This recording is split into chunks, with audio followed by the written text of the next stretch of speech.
Netcasts you love. From people you trust. This is Twit.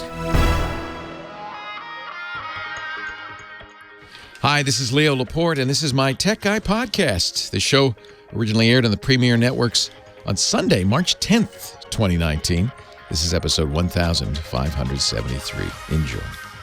The Tech Guy podcast is brought to you by FreshBooks, the ridiculously easy-to-use invoicing and accounting software. If you don't believe us, try it free for 30 days at freshbooks.com/techguy. Well, hey, how are you today? Leo Laporte here, the Tech Guy. Time to talk computers, the internet, home theater. We got your digital photography. We got your smartphones, your smart watches. We got all that jazz at 8888. Ask Leo, 888-827-5536. Hope I didn't surprise you. I guess if you're here now, I didn't surprise you. It's the people who will tune in an hour who will be surprised. Once again, we go through our national nightmare, daylight saving time. It's not as bad, I guess, going in this direction. Well, it is and it isn't. You lose an hour. That's bad. And we know that on Monday, the Monday after daylight saving time, there'll be more accidents, more heart attacks, more problems in general because of the loss of an hour. Well, you wouldn't think so, but I guess that's a big deal for some people. The reason I say that moving in this direction doesn't seem quite as bad is at least we get longer evening hours. That's the point, right? Kind of makes up for the fact that we're getting up in the dark all of a sudden, and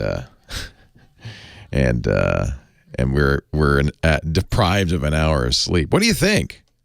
There's kind of a move afoot, and apparently in the European Union, the European Parliament is considering eliminating time changes. There's a move afoot in America, and even some states have already voted on it, to stay on daylight saving time. I don't know if that's actually an option. It could be done, I guess, but it has to be done at the federal level. But it's, in effect, changing our time zone. And that can cause havoc internationally because, we're sliding our time zone over by one. So I don't know if that's going to fly. Would you be adverse to the idea of just staying at standard time? That's our actual time zone. What yesterday was our actual time zone. Today is our weird summertime thing. Or just leave things as they are. I'm actually kind of surprised that none of the people, and there are apparently quite a few running for president next year. There are already people running, as you probably have noticed. And I'm surprised none of them, to my knowledge, has said anything about daylight saving time. I think that'd be popular. I think that'd be popular. Maybe not. What do you think?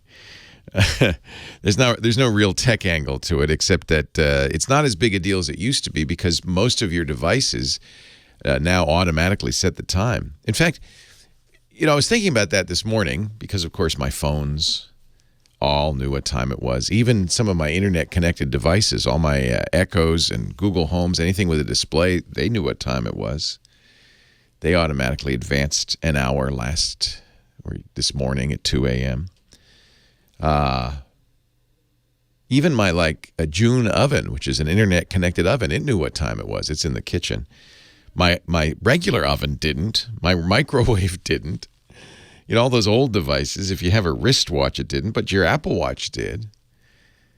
I realized this morning that most of us pay attention to the time. Our phone is our clock now. Our phone is our pocket watch. Is that right for you? I think it is. That's the most common way people know what time it is. And your phone is really accurate. It's one of the reasons I think that the National Institutes of Standards and Time, NIST, which runs the atomic clock and its radio signal WWV, has announced that radio station WWV is going off the air due to budget cuts. They're taking it down. And I have a number of clocks, including one in my studio right now behind me, that are set by WWV. The automatic, the so-called atomic clocks, more accurately, they'd be radio clocks. They're automatically set. because they receive a time signal, that tells them, oh, it's daylight saving time. Jump ahead. That's going down, but I don't even know if anybody uses it anymore because your phone does that automatically, and I have to check. I'm pretty sure phones are very, very accurate. They're set by your cell carrier, but I'm pretty sure they're accurate to the second, aren't they? Internet time, which has been around for a long time, there's a server, an Internet time server, NNTP, and the network news. No, that's not it. Is it NTP? NNTP is something else. The time protocol? Yeah, NTP, Network Time Protocol. That has been around. I don't know if you remember, maybe you do, your first PC that automatically set its time and how cool that was. It was a setting in Windows, I think 95. Maybe it was 98. Oh, man, that's cool. It's always accurate. I'm a little bit of a time guy. I'm kind of into the time thing. I have clocks all over the place. I loved the idea of, I guess it's because I've been in radio so long, where time is of the essence. You got to be accurate. In fact, it used to be in radio, we were the timekeepers. You remember you remember setting your clock at the top of the hour when the station would go, it's 3 o'clock, boom, and that was it, and you set the time? You remember doing that? Well, in the 90s, I guess that kind of gave way to the Network Time Protocol, NTP. Problem with the Network Time Protocol is the internet is latent, is slow, and so you might be off by a few seconds. And call me OCD, but I like it to be exactly right. I don't know. I'll have to ask. I think our cell carriers are getting it exactly right. They don't have the latency issue that the Network Time Protocol does. But your computer, and I think almost every computer, sets itself automatically. In fact, you want that. If it didn't, in fact, maybe some of you have experienced this. Every once in a while I get a call from somebody who says, I don't know what's going on. The internet stopped working. All the internet sites, they say their certificates are expired. And I say, oh, check the date on your computer. See if it's accurate. And computers, when they lose track of the time, when their battery dies or their time, for some reason, their clock functions are broken, will revert. Macintoshes revert to 1970, the beginning of the Unix Epoch. And what was it that Windows and DOS machines, it was earlier, it was like 1906 or something. They go back to second zero. That's why that date is so old. Second zero is wherever, the time. Computers understand the time of day as a number of seconds from a starting point. And on Macintosh and Unix and Linux computers, the starting point is the beginning of what they call the Unix Epoch, when Unix was first invented. I think it's January 1st, 1970. I don't know what the DOS Epoch is. Do you remember anybody what your I haven't seen it in so long. If your clock goes wrong on a Windows machine, I feel like it goes back to 1907 or something like that. 1904, that's it. The DOS Epoch is January 1st, 1904. And that's just because, they count backwards until it's 0 seconds. That's 0 seconds. And when your clock goes wrong, it thinks it's 0 seconds. So it's funny. I don't know if the time change is as important now that we have devices that automatically set themselves. I like to know exactly what time it is. No matter what Chicago says, I know what time it is, and I care. All right, we're going to, I know the other time, it's time for your calls. That's what time it is. Let's get the lines open. Kim Schaffer is here. She's answering the phones, and we're going to start taking your calls in just a bit. 8888 Ask Leo, that's the phone number. What do you think of daylight saving time? Angry, right? Why do we have to do this? They torture us twice a year. Why? 888-827-5536, toll free from anywhere in the U.S. or Canada. The website is techguylabs.com. And there's a nice group of chatters chatting along with the show at irc.twit.tv. irc.twit.tv.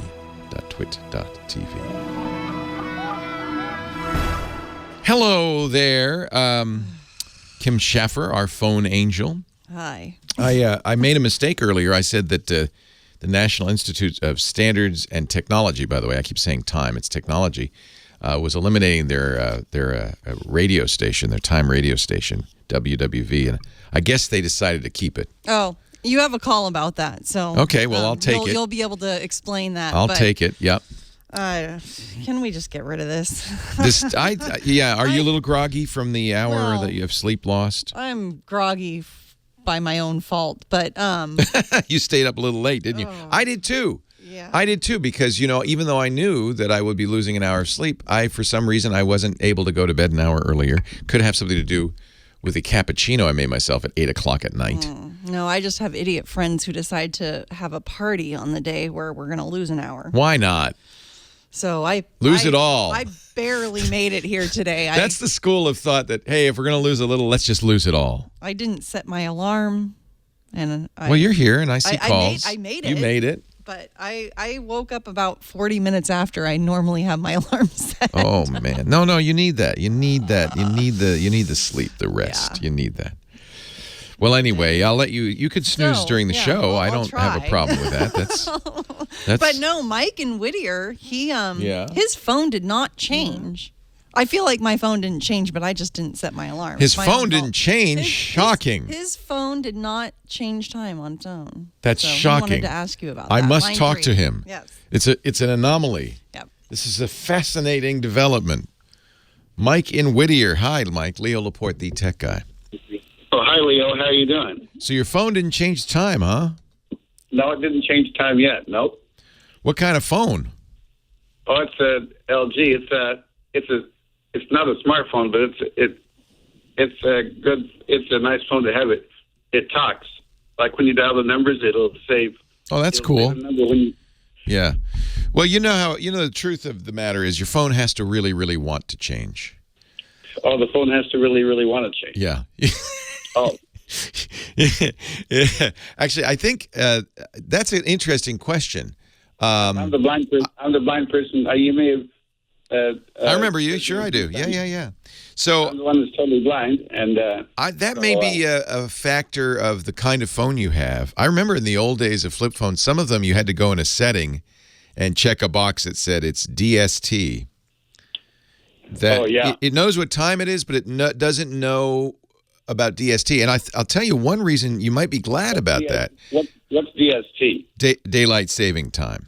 Oh, I should have figured. Yeah. So look in this time settings. I know it's hard for you, but do you have a screen reader for the phone?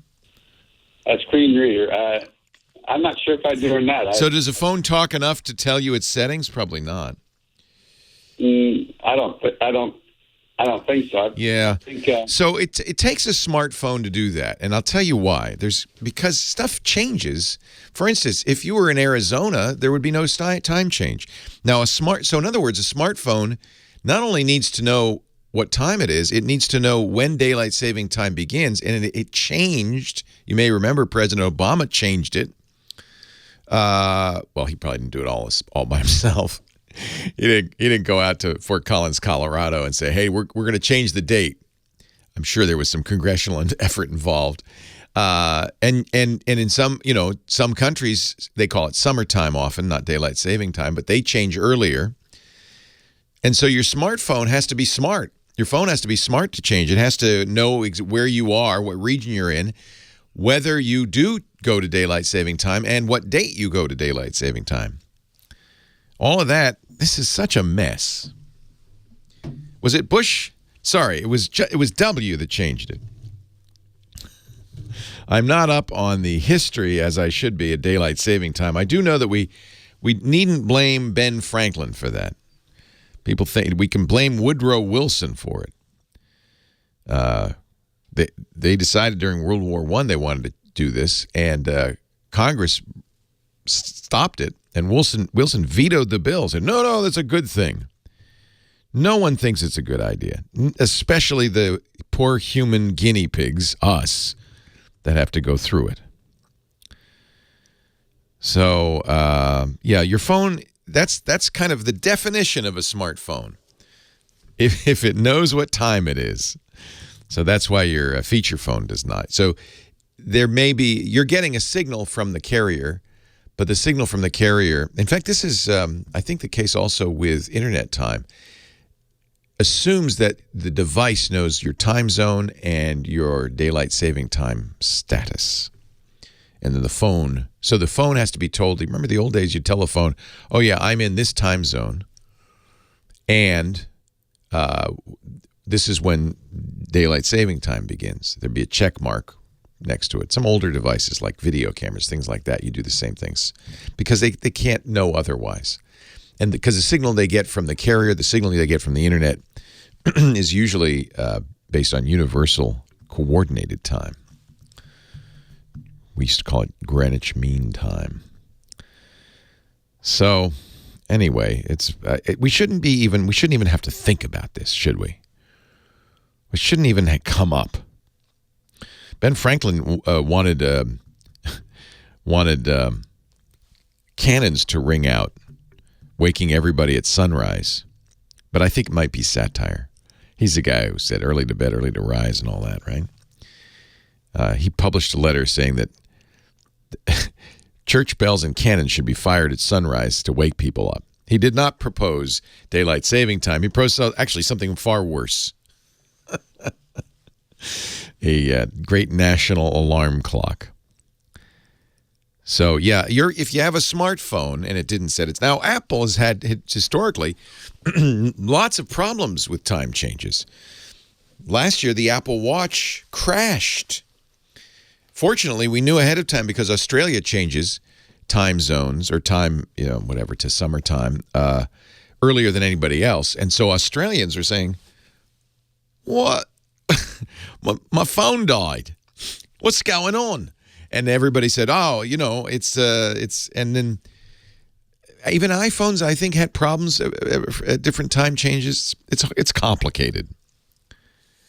Now, some people are saying that their smartphone doesn't change until it gets a call. That's interesting. That might be that the network doesn't signal it till then. I don't know how.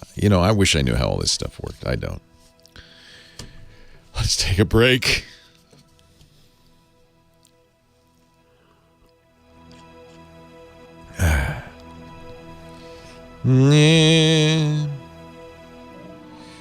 Tech in San Diego. I don't know. It's not my survey to share.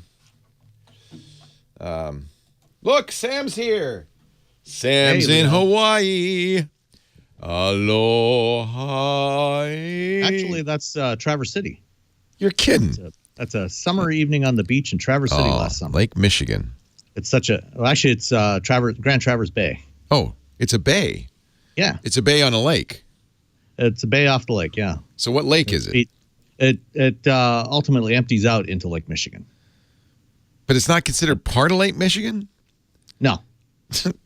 There's like a narrow waterway at the northern end of the bay. It's actually two bays. There's an isthmus that goes up between the two. So this is East Grand Traverse Bay, and then there's West Grand Traverse Bay. I had no idea. They empty out into Lake Michigan at the north end.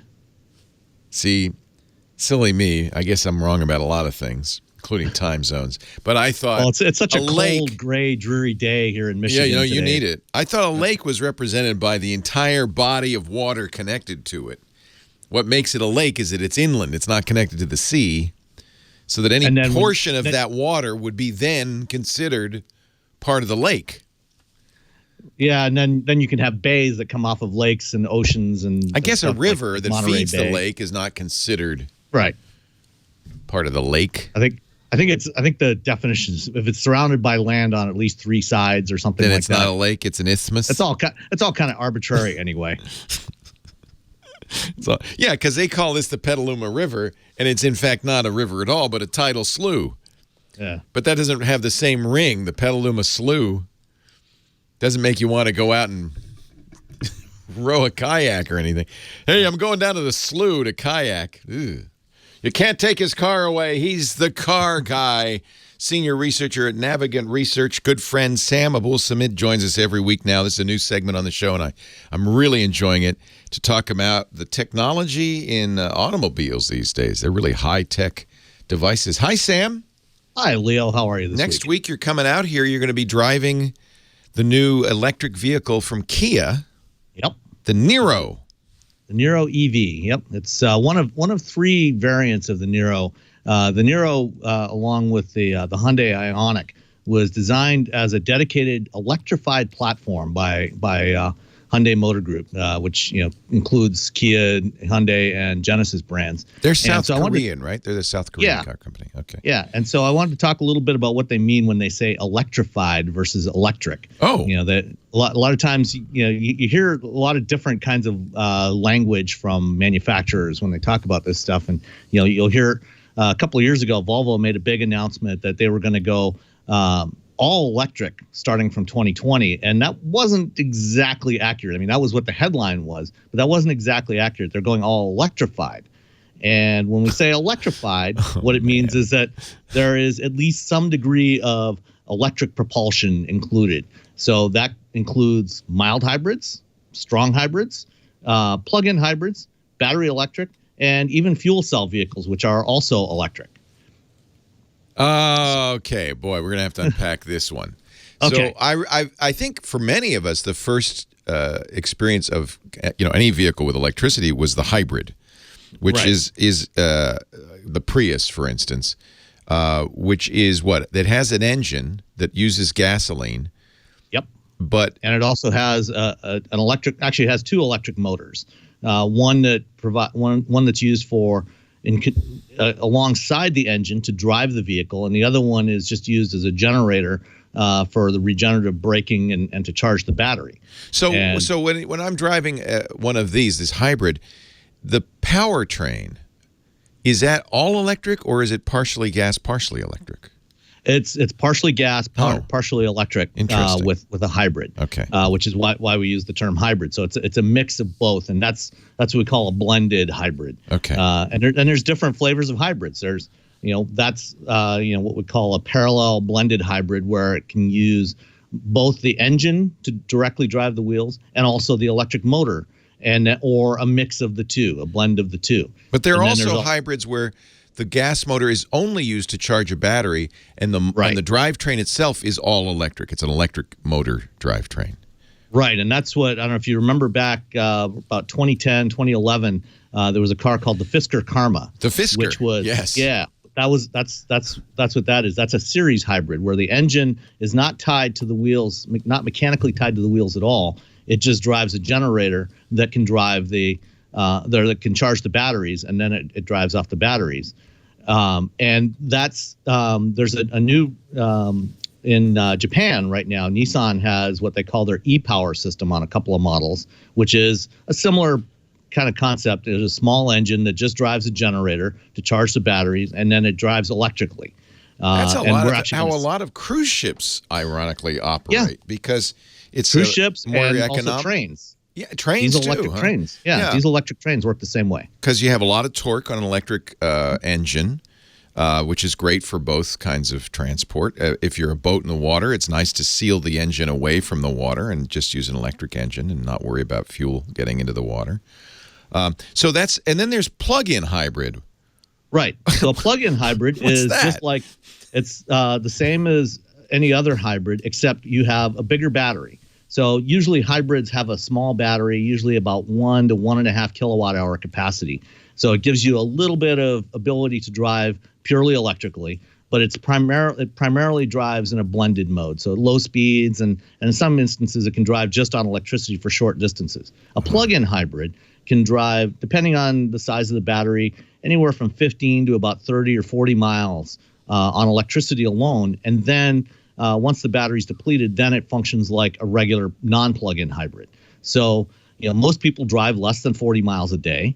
So if you've got a plug-in hybrid, like say, for example, the Chrysler Pacifica plug-in hybrid that has a 35-mile electric range, you can drive that up to 35 miles a day without using any gas. And then, when you take a long road trip, you just keep on driving. You just fill the gas tank, and it drives like a regular hybrid. That makes people happy because then they don't have this range anxiety, which the fear that you're not going to be able to charge it.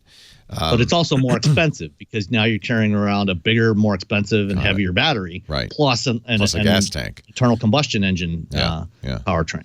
So now we get to the fully electric vehicles. No, but I never knew there was a difference between electric and electrified. Right. So we usually use the term electric for a vehicle that uses electric propulsion only. So there's no engine driving it at all. And so cars like your Tesla, the Kia Nero we're going to drive next week, and I couldn't put gas in my Tesla if I wanted to. Right. Fact, so there's no idea. engine, no internal combustion engine at all. Yeah. And then another approach to that is also the fuel cell electric vehicle, which we had one last fall when I was out there. They make their own electricity. You fuel them with hydrogen. Right. Yeah, so the electricity, or the hydrogen and oxygen go into a fuel cell that generates electricity that is then passed to the motor to drive the vehicle. And the only emissions for those are H2O, water. Yeah. Yep.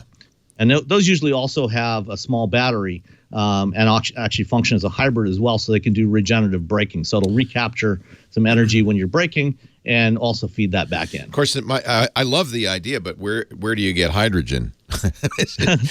Are there hydrogen stations? Yeah, there's about 40 stations in California now, and a few in the Northeast. So it's like it was when electric cars first started. There weren't many places you could charge them. Now there are electrical stations everywhere. I see them everywhere. Yeah. And will hydrogen, you think, become as commonplace, hydrogen stations? Probably not in the U.S. I think where we might see hydrogen in North America start to have an impact is potentially when we get into autonomous mobility services for fleets that are operating in a geographically limited area that are just operating within a city. Then you can have a fleet that doesn't need so many hydrogen stations as you would for regular consumers, and they can get in and out and back on the road very quickly. China, though, there's a lot of interest in fuel cell for trucking. There are some questions about the ecological consequences of hydrogen because a lot of it comes from fracking and other sources. Today most of the hydrogen that's produced is generated from natural gas, from gas reformation. But you can also generate hydrogen from electrolysis of water. So you can take water, electrolyze it, and generate hydrogen from that. And you can do that with renewable sources. You can use solar or wind to produce the electricity for the electrolysis process. It's helpful for me to understand that essentially anything to move a vehicle of thousands of pounds, you need a significant source of energy, and you need a way to store that energy. And of course, in the past, we've stored it in gasoline, which stores a lot of energy in a very small space. But it turns out batteries can do something similar, much larger space, and hydrogen can do something. So the idea is let's find a renewable source of energy that we can make compact enough that we could store it in a vehicle, and safe enough so we could store it in a vehicle. People often talk about... And therein lies the rub, is that compactness part of it. Yeah, because a gallon of gasoline has about 33.7 kilowatt hours of energy in it and weighs about 6.5 pounds. There you go. Look at all the batteries in our Tesla. The same energy capacity in a battery weighs about 600 pounds. There you go. There you go. As for safety, I mean, if we've gotten used to it, but a tank of gasoline is not the safest thing in the world either. Yeah, I mean, anything where you've got that much energy compressed into a small space, if it's released quickly, there's a potential for it to be released in an uncontrolled manner. It's called physics, and he's called Sam Abuelsamid. He is our car guy. We love him, and I love this kind of primer on how all this stuff works. Next week, we'll have we didn't really get to electric versus electrified. Maybe next week you talk about that and the Nero. Yeah. Leo Laporte, the tech guy. Thanks for joining us, Sam. Happy to be here. We completely did not get to the whole point of this conversation. I'm sorry I slowed you down. No worries. So just for my benefit, what's the difference? Just electrified refers to anything that has some component of electrical propulsion in it. So a hybrid's electrified. Everything with electrical propulsion. From a hybrid to battery electric to fuel cell is all electric. It's a superset of all of those. But electric means electric drivetrain. Electric only. And no internal combustion engine at all. Right. Okay. So you said the Nero is not electric. It is electric. It is battery electric. Okay. They have a regular hybrid, a plug-in hybrid, and now a battery electric version. The one I'm bringing up on Sunday is a battery electric version. So if you're looking for an electric vehicle, don't settle for electrified. That may not be electric. It may be, but it may not. Well, it depends on where you live, what your use case is. For some people, a hybrid or a plug-in hybrid is going to be a better solution. If you live in the cornfields of Nebraska, you're going to want a hybrid. You're going to want something else. Or, if you live in an apartment where maybe you don't have access to a plug to plug it in every night. Yeah. And maybe you don't have workplace charging, then a hybrid might be a better solution for you. So it all depends on your specific circumstances. And that's why companies are kind of giving customers options. Yeah. Dr. Mom would like at some point, and I think I agree with her, just a discussion of chargers. She and I are Tesla users, and there's a new, I guess, super fast Tesla supercharger. And then we've talked a little bit about Electrify America, but I mean, this is all very good stuff. You're kind of doing a primer for those of us who don't know anything about this. And even as a driver of an electric vehicle for the last 2.5 years, I'm woefully ignorant about all this stuff. So that's great. Well, it's complex. I mean, there's so many nuances to all this stuff, and that's what I'm trying to help people understand. So and it's a big change. It's a complete change. Well, look at all the hydrogen. Somebody's just sent me a map of California hydrogen stations. Quite a few. Although when you zoom in. Let's see if there's anything up by Petaluma. There's only one. Yeah, there's one in Mill Valley. In Mill Valley, yeah. That's the one I used when I was on my way up with the Honda Clarity last summer. That's a true zero. And they only use 33% renewable hydrogen. That's the other issue, is that the source of the hydrogen varies. So, interesting. Okay.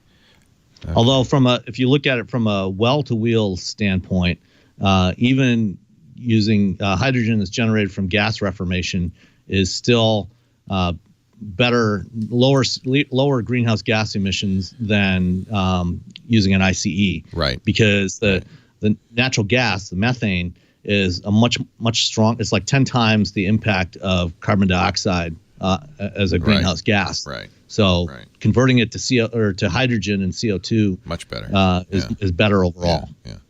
Cool. All right. Cool. Hey, thank you, Sam. I'll see you next week. That'll be fun. Pleasure. Look forward to it. See you on Sunday. 8888 Ask Leo, the tech guy. Phone number. We got lines open now. It'd be a good time to call. Bill in Huntington Beach, California. Hi, Bill. Thanks for hanging on. Hey, thank you so much. This is my first time calling, Leo. Welcome. Yay. Yeah, I'm glad I got through. I am too. To get to the point, I have an Apple iPhone 10 Max. Okay. I upgraded from the 7. Yeah. And what's happening is I'm intermittently losing my internet on my phone 6 or 7 times a day. Yes. And I've found 3 ways that I can solve the problem. But doing those things, it'll drop out like an hour later, hour and a half later. Yep. I see that I don't have the internet again. This is a known problem, in my opinion, with iPhone 10 and 10s. My wife has this problem, and I keep telling her, please bring it in. She'll reboot the phone, and it'll come back, and then it's the same problem. And I think this is actually a manufacturing defect. I think maybe so. That's the 3 I was mentioning. The 3 things that basically it's rebooting the phone or rebooting the my router or turning the phone on and off, which basically is rebooting. And I did spend 10 hours, unfortunately, on the phone with Apple. Oh Lord! Support, trying to solve the problem, and eventually they finally said, "Come on in, and we'll give you a new phone." That's exactly right. Yeah. This is my second phone, and I have the same problem. Oh, man. I think this was a big problem with iPhones. Now, let me ask you, when you're out and about using the cellular data, does that work okay? Is that a problem? That works fine. Okay. Of course, when I'm out and about, I'm on the LTE, which... Yeah. I'm not on Wi-Fi. See, but she loses that as well, which makes me think there's an antenna issue on her phone. I presume that, of course, when you lose Wi-Fi at home, other devices are still working, right? Yeah, everything else, I have a Nest upstairs, a thermostat, and that works fine. Well, but I mean, if you launch a computer and start browsing, does it work fine? Yeah, it does. Okay, that's the key. Fine. Yeah, that's the key. And my wife's 7S iPhone works fine. She doesn't ever have a problem. It's just this phone. Yeah. So the fact, though, that the router reboot works tells me that it kind of gives us an insight into what's going on. It's not, in your case, an antenna issue, in my opinion, although I guess a bad antenna could cause this. Your phone is losing its IP address. And rebooting the router, what that does is that says to the router, okay, you got to go out and contact everybody. Let me ask you this. If you turn Wi-Fi on the phone, turn Wi-Fi off and on again, does that fix it? Yes. If I go to systems and I turn off the toggle switch and then for like a second and then turn it back on, instantly I have my internet back. That's forcing the phone to query the router. It actually is a more efficient way of doing what you're doing when you reboot the router, which is to query the router and say, hey, what's my address again? And the router goes, you dummy, it's 192.1.1.203. Don't you know? And the phone goes, okay, thank you. So that's a software issue, usually. Now, it could be, as I said, it could be caused by dropout, a hardware issue, but I think it's more likely a software issue. And the fact that it's happening with a new phone, well, not impossible. I mean, I think there are internet connectivity issues with a lot of the new iPhones. I've seen anecdotally a lot of problems. I don't have that problem, but I've seen it with a lot of people. So I'm thinking that Apple maybe have a hardware problem, but maybe has a software problem as well. The one thing, there's a couple of things you might try. I can't remember, but I'm pretty sure almost all devices you can set a static IP address. You can reserve an IP address, and you can tell the device, here, this is a static IP address. Don't ask for one. Just say this is what I am, and you'll have to tell the router to reserve that IP address for the phone. Did you walk through that with Apple? No, I don't think I did that. Okay. Well, let me look and see. You may not even be able to on an iPhone. Yeah, you can. So on an iPhone, I'm just looking at mine. If you go to the Wi-Fi network that you're on, your home network, and you go press the information button, in there you'll see configure IP address, and you can choose automatic, manual, or bootp. What you'll need to do is go into the router and say to the router, okay, this device is always going to be at this address. Do that first, and use the address it's at, because that way you'll know it's a good address, not used by anyone else. In my case, it's 192.168.1.154. Yours will be somewhat like that. Usually, home internet has 192.168, and then go into manual, write that address in the manual IP address. What you're doing is you're saying it's always this address. That may help. That may tell the phone, look, you don't have to ask the router. You know. But the point is you have to tell the router, okay, now this is always going to be this address. That's called an IP address reservation, and all routers allow that. You just have to dig around in the router to figure out where that is. So you reserve that IP address for your iPhone. Tell your iPhone, it's called a static IP address. See if that helps. So upgrading the router wouldn't necessarily solve the problem. It may or may not. It could be that Apple's always had kind of a odd way of doing Wi-Fi. In fact, there was a period of time, I think the iPhone 4, where it was banned, and the iPad were banned from college campuses because it was so aggressive about its IP address. It was breaking networks. Apple fixed that. But I think reserving the IP for the phone and saying you're a static IP, that may solve this, at least one part of this problem, this handshake issue. Let's see, a new router could help, but I wouldn't say, let's not spend money yet. If this doesn't fix it, the one more thing to do, which is a little more draconian, which is to reset the phone, to do a DFU on the phone, which is to rewrite the firmware, because it's possible, the phone is a computer, and then sometimes, if the computer's software is messed up, you're going to have a problem with some things. So DFU, I know that when I was on the phone with Apple for so many hours, they had me do that several times. Oh, you did? Well, you did a reset, but not a DFU, probably. Oh, okay.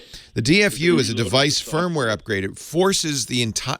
So the reset uses the firmware that's already in the phone. A DFU says, you're nothing. You're going to wipe your memory, and I'm going to you then need to connect it to iTunes on a computer and copy the firmware from the internet, brand new firmware onto it, which should be identical, but if there's a flaw in the firmware on the phone, that might fix it.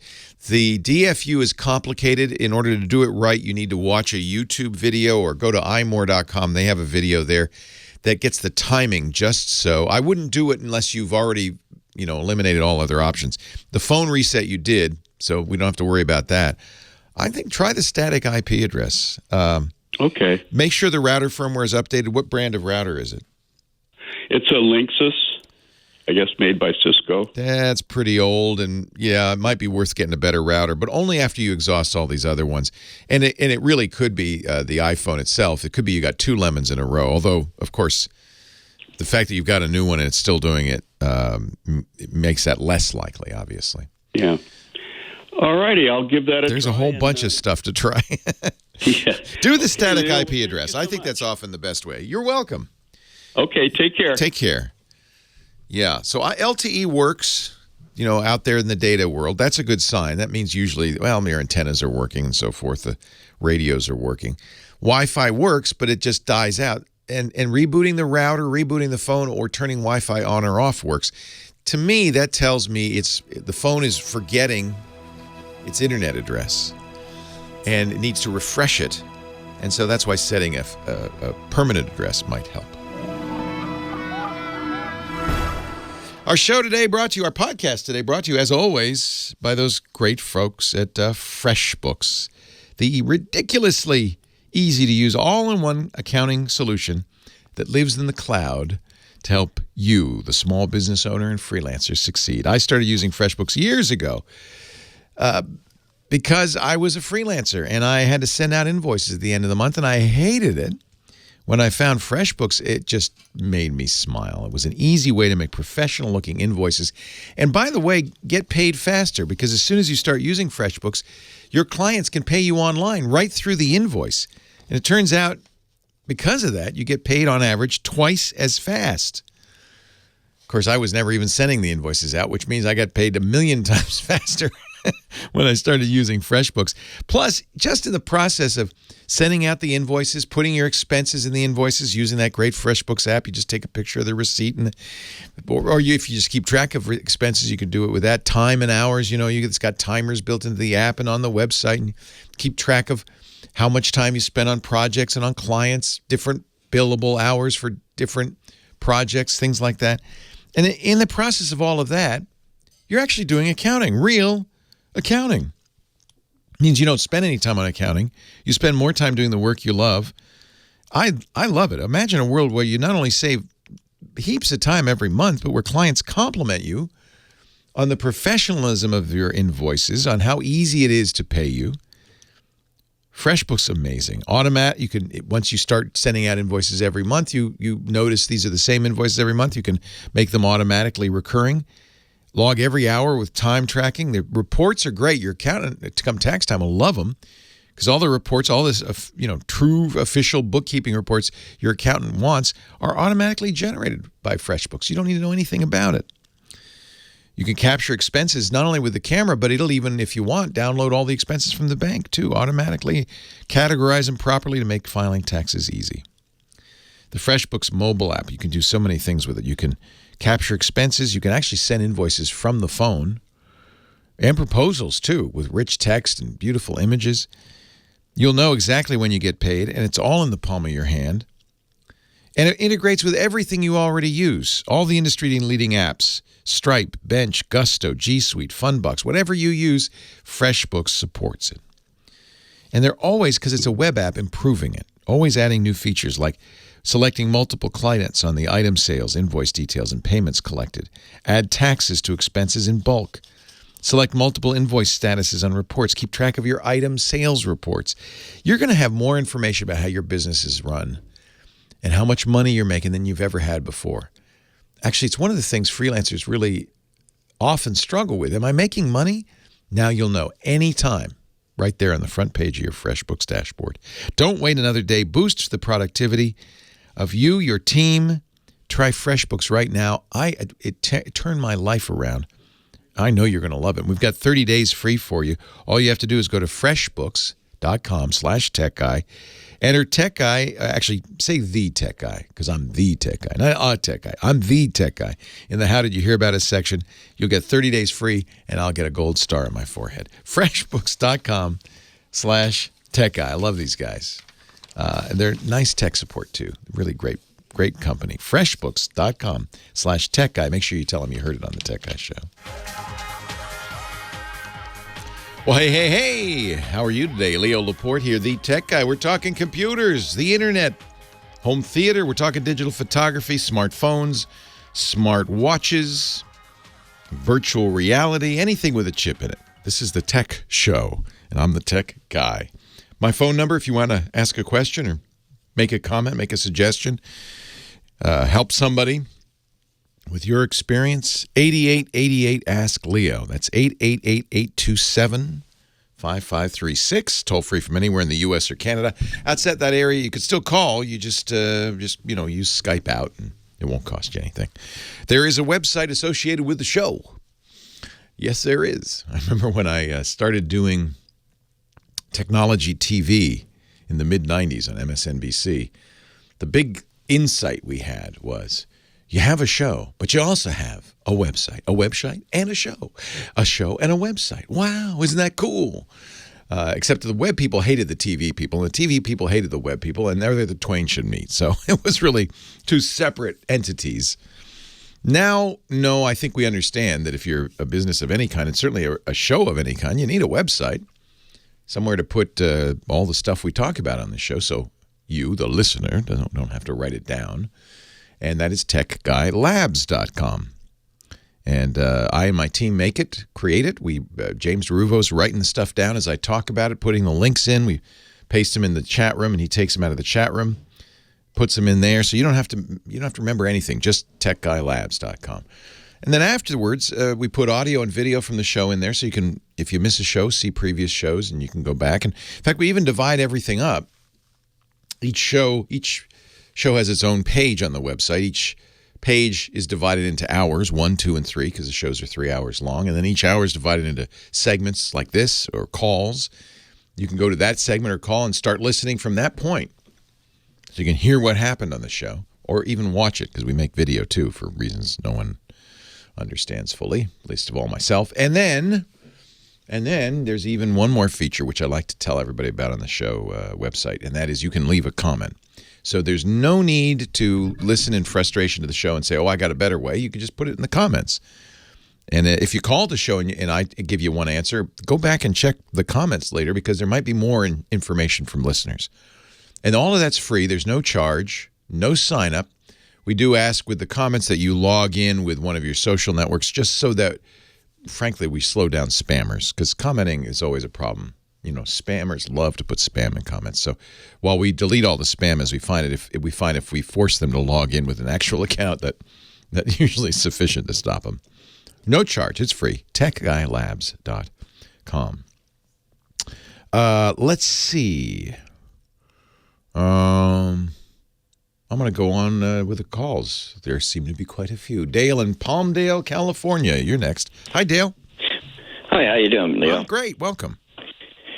Well, first of all, I wanted to relay something. I had bought Act Demand. It's a water pump that circulates the water through the house. And I've gone from a bill where I'm using 47 units per month down to 11. You don't run the water to get it hot anymore, right?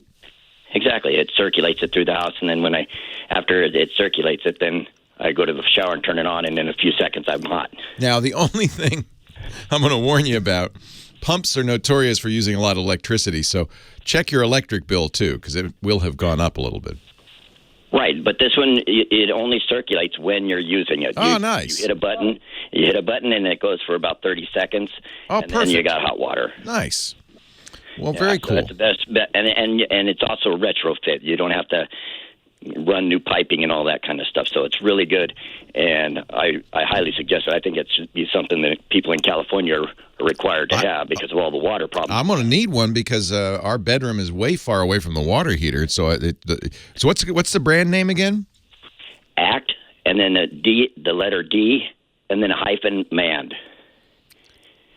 All right, Actimand. They're kind of spendy, but I've only had it in since November, and I've already saved $400. Wow, that's pretty good. GotHotWater.com. That's cool. All right. What can I do for you? That's a great tip. Okay, so my main problem is that, I'll get people that will, they'll send me text messages, and they'll be a mile long. And then when I get the text message, it's broken up into 7, 8, 9, 10 pieces.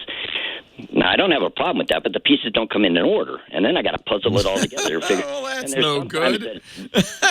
Sometimes when I'm looking at the thing, I says, well, they couldn't have said that because that's a swear word. But it's only half of the full word. Yeah. Right. Yeah. I'm wondering, and I've got the Note 8, and I've had this problem even all the way back to the Note 3. So the first thing you need to understand is that you're using what's called SMS, and the maximum length of an SMS message is 160 characters, period. End of sentence. So while if you used a messaging program like Apple's iMessage or Facebook Messenger or WhatsApp or Signal or Telegram and on and on and on, you wouldn't have that problem. But SMS, due to the technology that it used to use, it doesn't even use it in most cases anymore, but it used to use, was limited to 160 characters. Interesting footnote here, that's why Twitter was 140 characters, because it was originally based on text messaging, and they wanted to make sure it would fit in. So what your carrier is doing, and by the way, this is all your carrier's fault, not your phone's fault. All your carrier's fault. So what your carrier is doing is when your correspondence get to more than 160 characters. And by the way, this happens, I bet, a lot with millennials because they're used to using messaging programs. They prefer that over SMS, so they aren't even aware of this. So when they keep typing and keep typing, most of us who grew up with SMS know enough to not keep our messages short. But when they keep typing and typing, well, the phone company chops it up. Now, unfortunately, the phone company's not paying attention to the order they're arriving. And so it's just sending it blum, blum, blum, blum, and it's coming in different order. Who's your carrier? Sprint. So I don't know what you can do about this except complain to Sprint. Let me ask the chat room and our listeners if they have a similar problem with Sprint. It sounds to me like it's a Sprint issue, not a phone issue. I don't have that problem. I use a Note as well, and I don't have that. I've never had that problem on AT&T, T-Mobile, Google Fi, or Verizon. So it must be a Sprint problem. And so I need to call Sprint? Yeah, and say, what the heck? They won't do anything about it. I mean, I'm warning you. They probably won't do anything about it, but yeah, it's something wrong with their system. Now, Scott B in our chat room says he made sure that the time on his phone was correct and it stopped happening. But if you've got a smartphone, which you do, the time should always be correct. So it's a mystery. I don't know, but it's the phone company, because they're not paying any attention. And I think the way it should work, it'd be nice if the SMSs, the text messages, were either ordered, had some time information associated with them, and then your phone company said, okay, this one came first, we'll put this one out first. But honestly, Sprint, I'm not surprised. It's just the way it is. 160 characters. Now, if you could convince everybody in your family to stop using Sprint, or stop using SMS messaging and start using a messaging app, you wouldn't have this problem at all. I don't know what else you can do. Phone number 8888, ask Leo. Stu, Santa Ana, California. You're next. Hi, Stu. Hey, Leo, man, I love your show. Oh, I'm so glad you listened. Thank you. Yeah, no, it's a pleasure to talk to you. Hey, the reason I'm calling is I just recently retired, and so I left my phone number with the company. Oh, no. And I got it. Oh, no. Well, that's okay. No, it's okay. But I got a new phone number, and it's somebody who is not paying her student loans, and I keep getting all these phone calls looking for this person. And I've now only got 150 contacts in my phone book. Is there an app out there for iOS that will only ring my phone if it's somebody in my contact list? There is on Android. The problem is iOS. Apple, for security reasons, for perfectly good reasons, is very stingy about letting one application impact another application.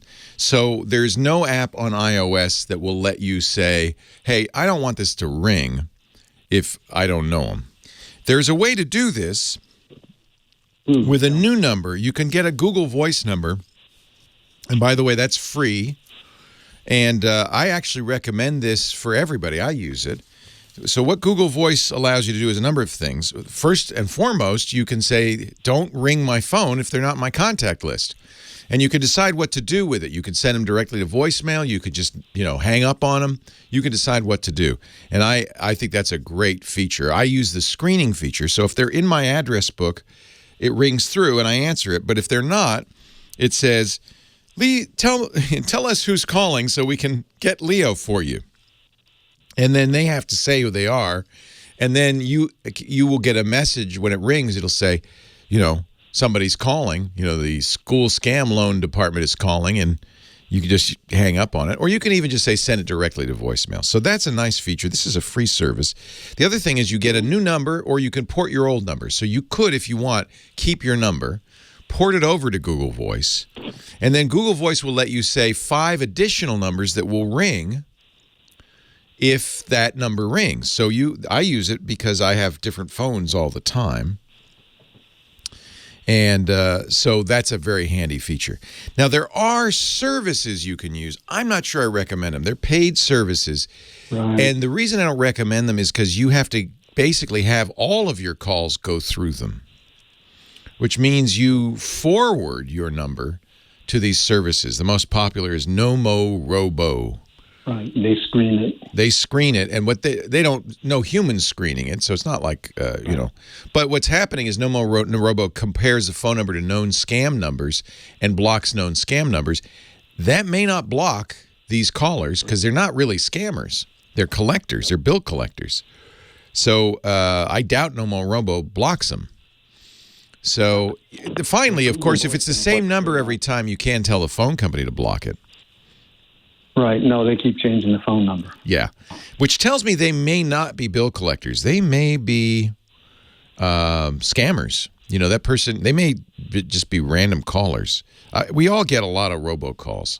That's why NoMo exists. So it may block them if they're not really calling from, a legitimate collection agency.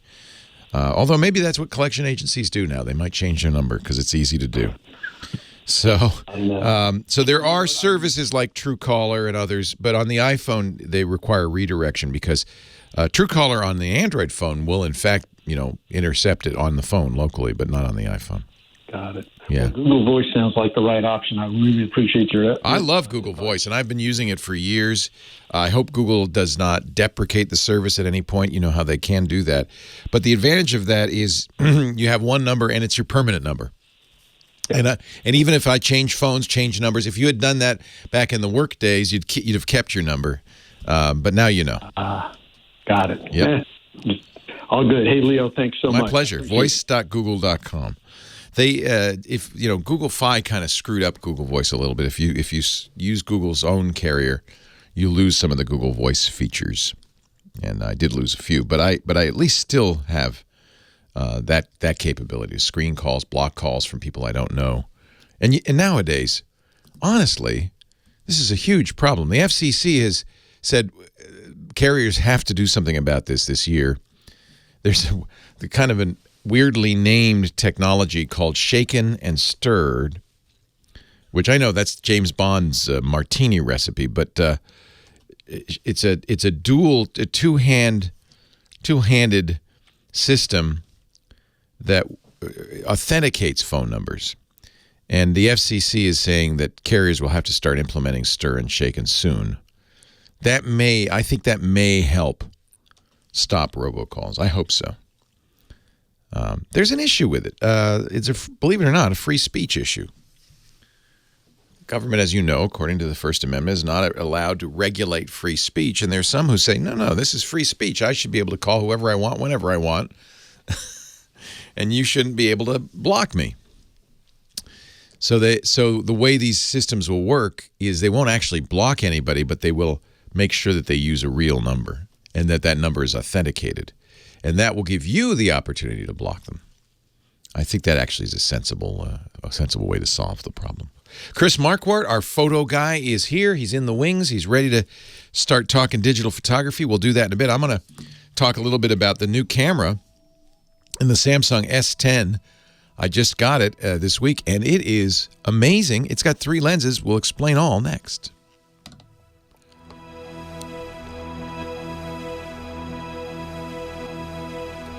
Chris, has the audio dropped out at any point during the call? No, not from you. Okay.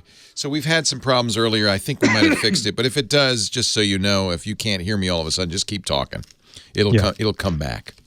No problem. Yeah. So I do have something about Aurora photography. Let's do it. And I have photos at tfttf.com/Arctic2019, all lowercase. So, which is a whole bunch of photos from the last 2 weeks. Awesome. I'm pulling it up right now. But some mind-blowing auroras. So there's a trip Lisa and I are dreaming of going on, not for years when we retire, because it's a 5.5 month world cruise, but it starts in Antarctica and it ends in Svalbard. So that sounds cool. Yeah, so it goes this way instead of that way. From pole to pole. And it's all expedition stuff. That is cool. So I think it'd be kind of fun, 5.5 months of expedition. So I'm going to pay attention. If you need a house photographer, let me know. I will. I will. This is way off. I'm all about the polar regions. Oh man, you get Aurora Australis, right? Southern Lights, right? In the Antarctic, yeah. Sure. Yeah. Okay. Well, it's more Australia, New Zealand. If you go further south, it's like a ring around the poles. Right. So right. Don't want to go too far south. Yeah. Yeah. Too close to the pole, and there's not much of an aurora again. It's the magnetic. Yeah. Field radiating out from the magnetic poles. Somebody wants to know if you're using Luminar 3 or are you still I just Lightroom saw guy? this. Yeah. Computer coffee. No, I do not use Luminar 3. You're a Lightroom guy. I haven't even looked at it. Yeah. And I have to say, I love the new Flickr. And I see you're using it, which is great. I am. I'm still a pro member. Yep, me too. I didn't realize it's supporting. pro since 2005. It's time. Chris Marquardt is here, our photo guy. He joins us every week to talk, well, now that he's back from the North Pole, to talk about photography. Hi, Chris. Hi, Leo. How are you? I am great. I just want to show you, because I know you're a fan of wide angle. In fact, I have your great wide angle photography book. This new Samsung phone, and I think we're going to see more of this. In fact, I just saw a new Nokia phone that has 5 lenses. This new Samsung phone has 3 lenses, and one of them is a super wide angle lens. So I took pictures in San Francisco over the weekend of San Francisco motorcycle police officer's bike, which is beautiful, beautiful bike, with the 3 lenses. And man, the difference between the close-up and the wide, I was about 5 feet away from this bike, is just remarkable. I don't know of any camera phone that has, and this is optical. This is not, digitally. Yeah, and I like that. I like this to be real wide angle. Yes. Yeah, this has always been something missing from camera photography. Camera phone photography is you usually just had one lens. You could zoom in, but it was digital zoom. This is really nice. Yeah, and it's a different kind of way to look at things, and you learn a lot about photography when you do more wide angle, because you end up having more stuff in the shot, and pictures have the ability or the tendency to get a bit more crowded with wide angle, but it's absolute fun. I love this. And most smartphones these days have an equivalent focal length of about 28 millimeters, which is a bit wide angle. This is, I think, 18 or 16. It's pretty wide. It's got definitely distortion. This is a picture of the Contemporary Jewish Museum in San Francisco. You could never get this with a camera phone, normal camera phone, and you could see how wide it is because the building to the left is about to fall over. Oh, and if you look at the person at the bottom, he's distorted too. If you put people at the edge of these frames of wide-angle shots, they're all distorted. Yeah, but it's really fun. You can get some really fun shots. I zoomed in on my daughter. She hated it because I had the camera right in her face. She said, "You're too close," because this is what happens with wide angle. But it's a great shot as a result. Sure. So I'm very happy with the photography in this new Samsung Galaxy S10 is just really fun. This is the S10 Plus that has 3 lenses. But that's not what you're here to talk about today. Well, a bit over a week ago, I was still up in the Arctic on a ship around the north of Norway. And I brought some photos. By the way, if anyone wants to look, they're at ttf.com/Arctic 2019. So put those on Flickr. And there's like an enormous amount of photo ops up there. I think, especially with some of the colder and some of more of the weather.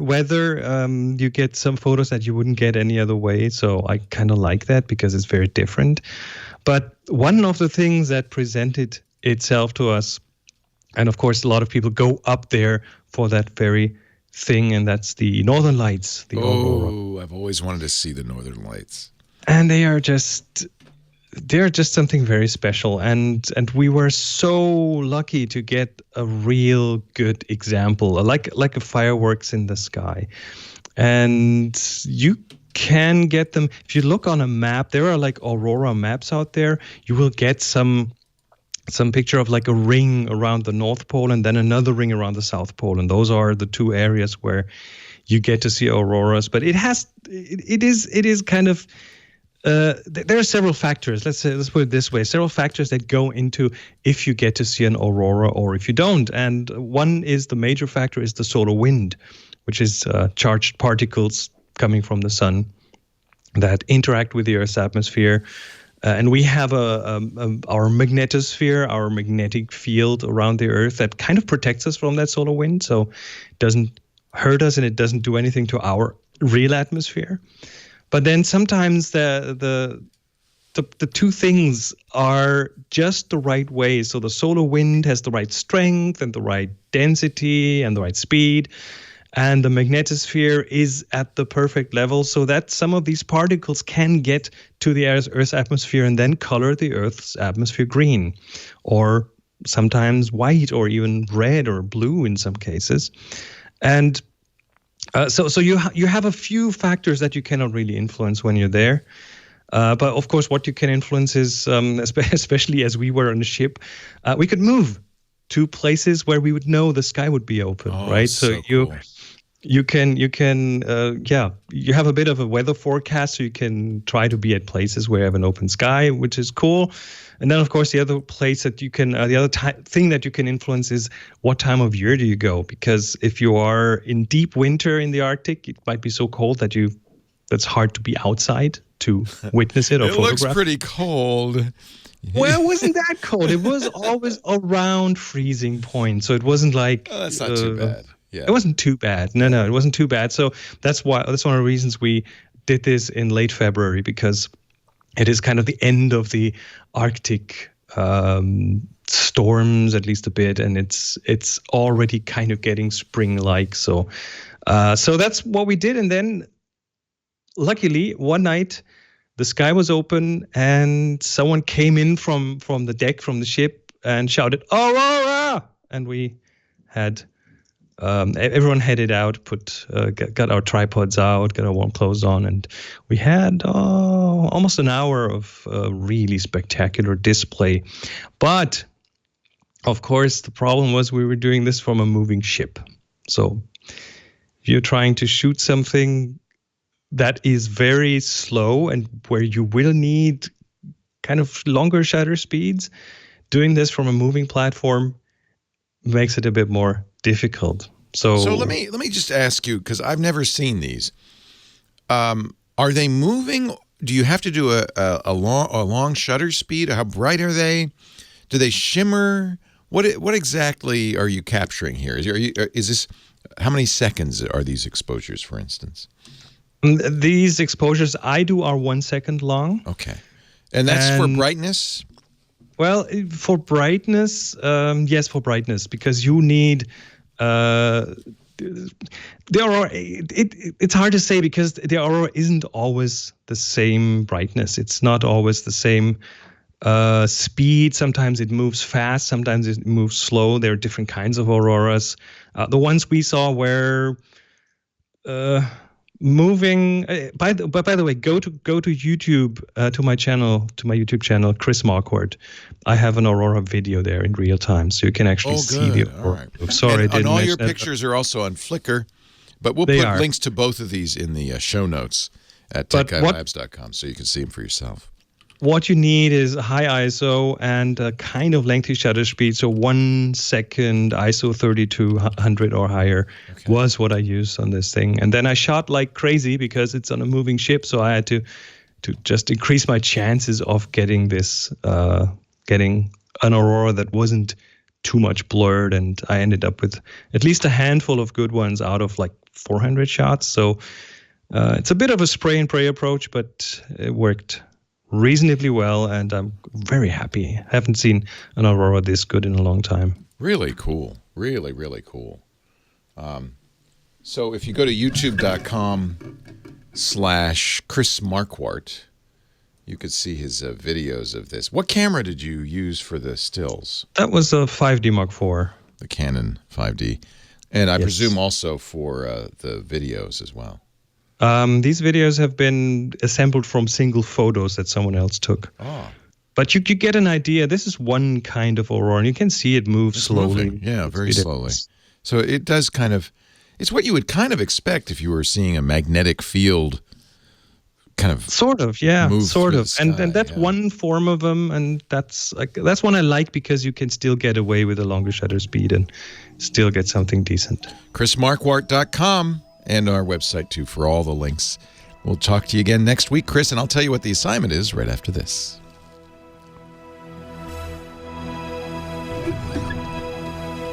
So this is in Tromsø. These are really sweet. Really, I like this. So these are, somebody took stills and you kind of animated them. It was a member of our group, and he took stills, and then... But he took a lot of stills.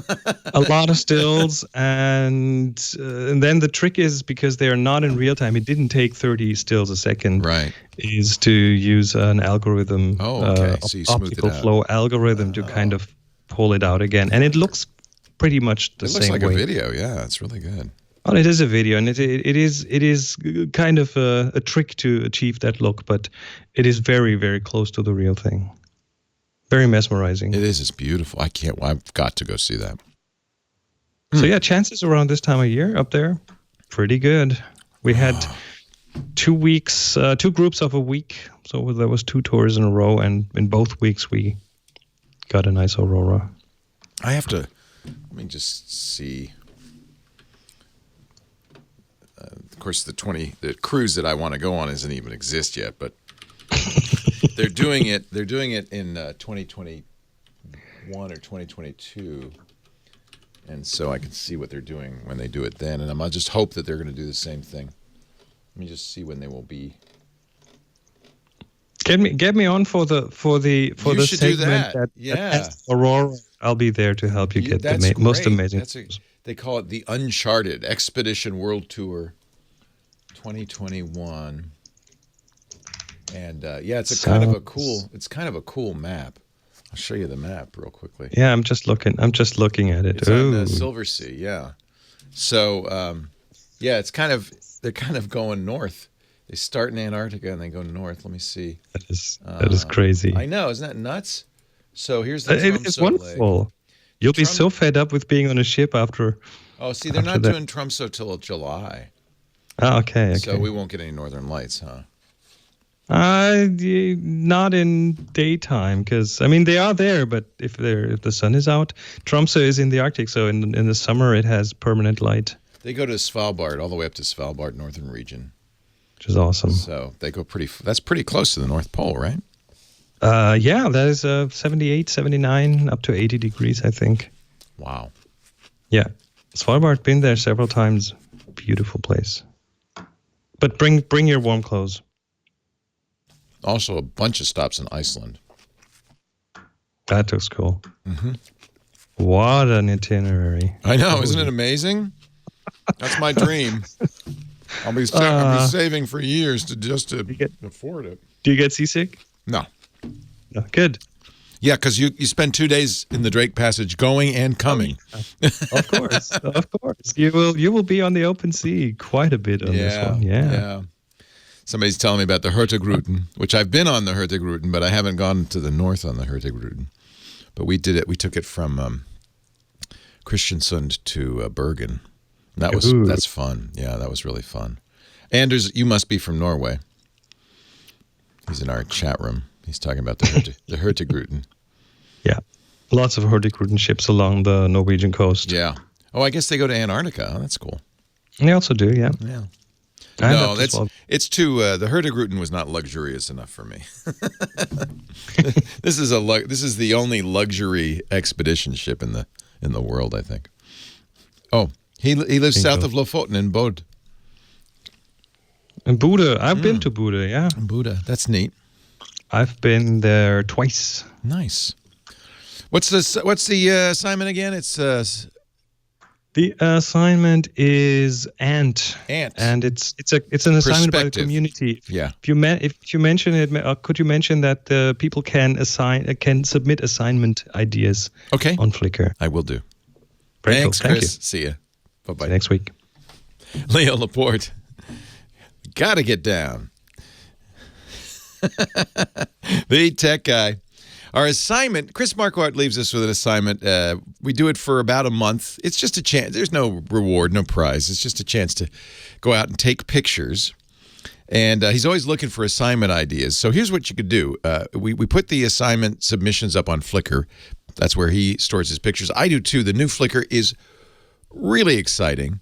Flickr, which was a Yahoo property, was purchased by one of my favorite photo sharing sites, SmugMug, some months ago, and they've slowly been improving it. You probably got the notice that for non-paying users, they're going to limit you to 1,000 photos, and if you've been storing photos on Flickr, quickly download your photos if you don't have copies elsewhere, because they'll be deleting photos to get you down to the 1,000 number. But they have said, and this is new, I think, that they're going to... if your photos are licensed Creative Commons, which I think all my photos are, and there's an easy tool to make it so on Flickr, they will allow unlimited storage. So if you give your photos to the world for use, as the world would like to use them, they say, well, in that case, you're doing a good deed, so we'll let you store an unlimited number there. And of course, if you pay, and I think I pay $50 a year for the Pro membership, and I have since 2005, if you pay for that, you can have unlimited photos there as well. I'm sure Chris, in fact, I know Chris is a pro. So his photos are up there. His Flickr handle's weird. It's Nubui, N-U-B-U-I, but he's well worth following. There's some really good photographers on Flickr, and I hope Flickr will draw more as the time goes by and people get reassured that Flickr's here to stay.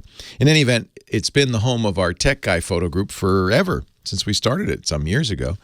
So if you're on Flickr, and it is free to use it if you, for up to 1,000 photos, go to flickr.com, join the Tech Guy group, take a picture. Now, what we're doing this time, our assignment's kind of fun this time.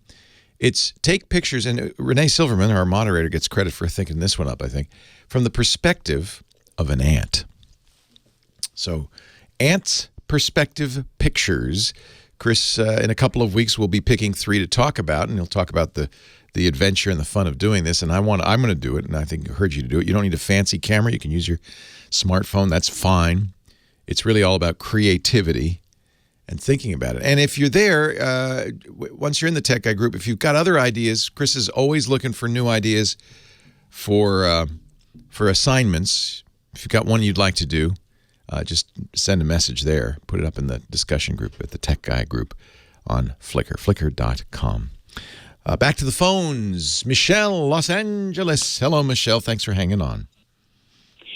And thank you, Leo. I don't want to get emotional because the listeners may think, oh, that's typical, but I'm really upset and I really need your help, and I maybe need the help of your listeners and your crew that's there with you to get their feedback. I am about to launch my startup that I've been working on for about 6 years. I've been doing the work of 10 to 15 to 20 people, except my website. I have two really great, true good men doing that. But I found by accident when I Googled and Binged the name of my own company, I found two links, one apparently from the dark web and another one from another kind of random company that has copied some of the wording on one of my pages of my website, even though it's not launched yet. That's how creative and clever I am, that I'm even getting copied before I launch my website. So I need help. I don't know who I can hire. I don't know who I can reach out to. I don't know who to talk to that can help me, but I really need help with that because I don't have the technology competency. Yeah. I don't have the time, and I don't have any more energy to keep solving all these problems. I understand. Now hold on. Take a deep breath because you're among friends, so it's okay.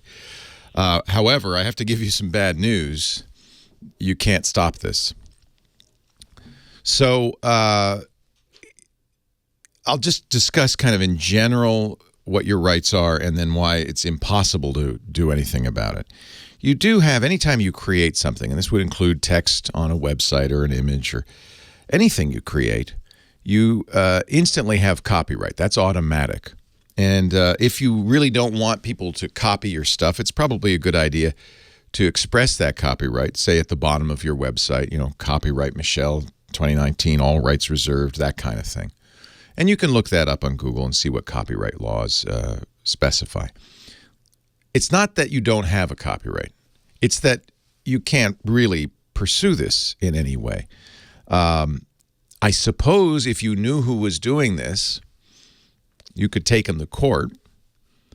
But there's no real damage, and it's going to be very difficult for you to get damages. You might be able to stop them, but the problem with the internet is it's like whack-a-mole. Another site will spring up, and another, and another, and another. And there's really no, I guess it's not that you can't try to stop it. There's no effective way to stop it. It's a kind of an issue on the internet. They've tried in Europe to do some of this through something they call a right to be forgotten. But it's ham-fisted and it's dumb and it's really only partially effective, and it wouldn't apply in this case anyway. But if you were in the European Union and there was something about you on the internet you didn't like, let's say, and this has happened a number of times, you're a physician who's been accused of malpractice, and there are news articles about that. In fact, this exact case happened. You can go to court and say, I would like this to be struck, not from the websites. This is where it's ham-fisted. The reasonable thing would be to say, well, I want those websites to take it down. But in fact, those websites aren't reporting anything untrue. So the way the European law works, you go to Google and you say, I want Google to strike the web search results for those sites so that when people search your name, it doesn't show up. And I think very foolishly, the European Union has agreed to this, puts Google in the weird position of having to judge whether your claim is correct and then take it from their search results. It doesn't take the site down. The site persists. It's just not in the Google search results. It's in other companies' search results. People can still find it in a lot of other ways, but it's not in the Google search results. That's dopey, but that's the European right to be forgotten. It wouldn't affect your case. People and photographers go through this all the time. This is a very common thing that happens to photographers where they have photos they put up, like Chris does on Flickr, puts up beautiful photos. He can put his license on Flickr. You can say, this is my license. This is copyright 2019, Chris Marquardt, all rights reserved. Legally, that protects you. Some photographers put watermarks saying the same on their photographs. They still get stolen. People take the photographs, they edit them, they manipulate them.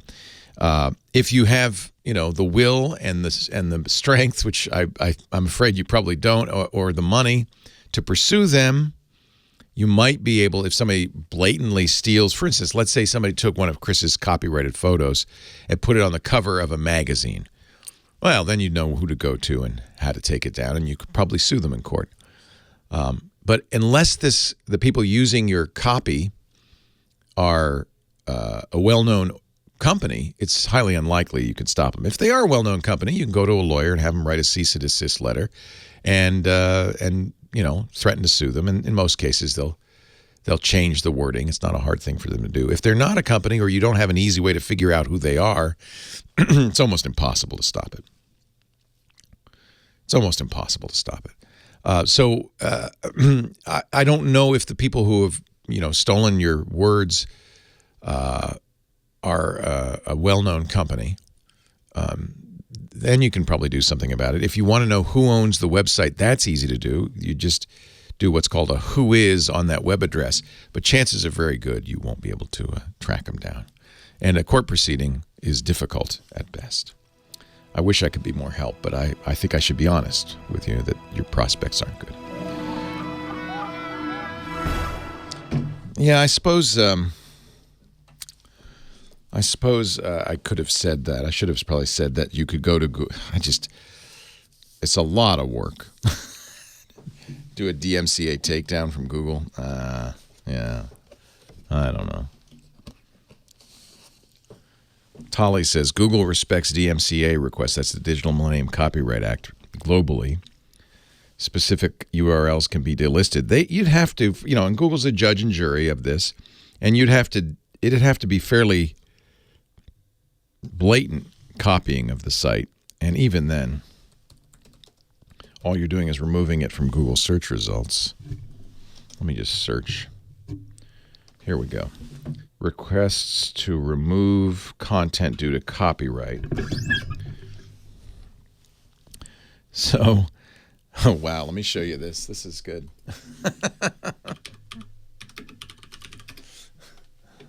This is from the Google Transparency Report. Requests to remove content due to copyright. 3,995,734,363 URLs have been requested to be removed. Almost 4 billion. Of that, 167,000 copyright owners have complained. Okay, and then I guess we're going to get a long list of examples. A business posted content from its own website into the comments on a negative review of the business. The business owner filed a copyright complaint against the review page. We did not delist. Well, obviously. A Ukrainian politician sent us a copyright complaint regarding the use of his image in a number of articles critical of performance in office. We did not delist. A British actor filed a copyright complaint purporting to represent 20th Century Fox. The complainant protested the use of a film still featuring that actor in a worst of 2013 post on a blog. We did not remove that request. A initial representing a church filed a copyright complaint regarding the use of a photo from the church's website in an article criticizing the church's practice. We did not delist the URL.